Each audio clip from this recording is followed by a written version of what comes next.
So far, our efforts to fight the spread of coronavirus have relied on the centuries-old methods of social distancing, lockdowns and quarantine.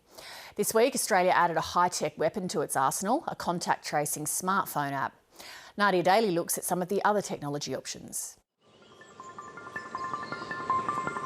From the clear skies of Adelaide, this drone is searching for possible symptoms of coronavirus. Its creators say it can detect every sneeze or cough, even invisible symptoms like fever or a faster heartbeat. Heart rate can be measured in two different ways.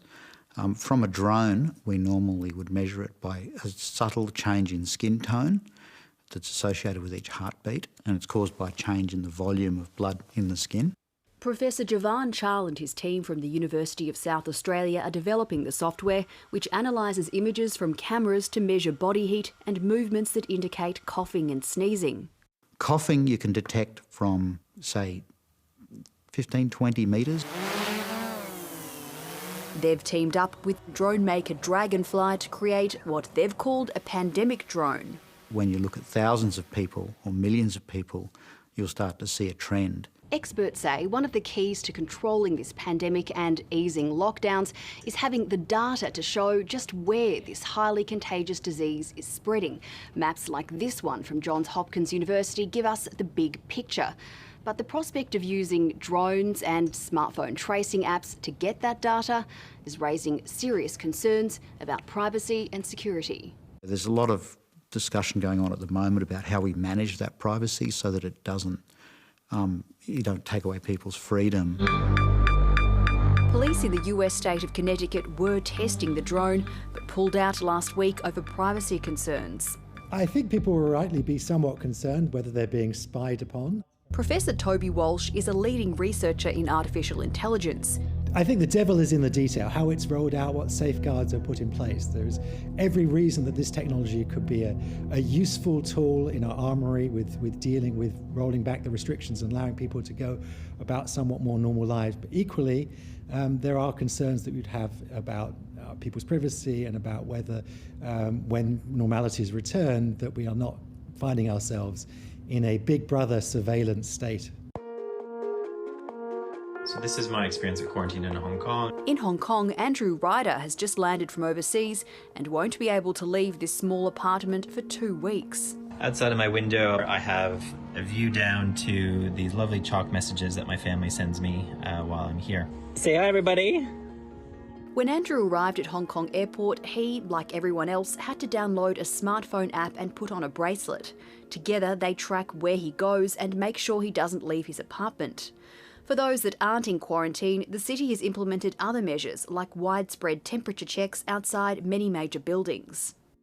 When you leave the airport, you're required to go in for a health test at a government facility where you're tested for COVID-19. The city has taken a high-tech approach to tackling the virus without resorting to the same level of lockdown seen in other major global cities.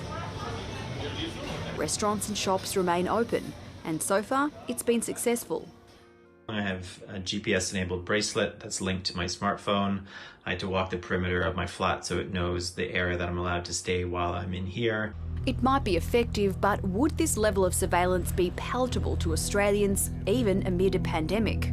Well, these are extraordinary times, but I think those are extraordinary measures that I suspect most people in Australia would find too much down the road to taking us to what George Orwell, Huxley and other people have warned us about, the surveillance state that we could be in. Back in Australia, entrepreneur Rustum Kanga hopes some of Hong Kong's measures like mass temperature checks can be replicated here. There are people walking in and you can see their temperatures. His company's automatic fever detecting software uses artificial intelligence to scan crowds and, he says, spot people with a high temperature.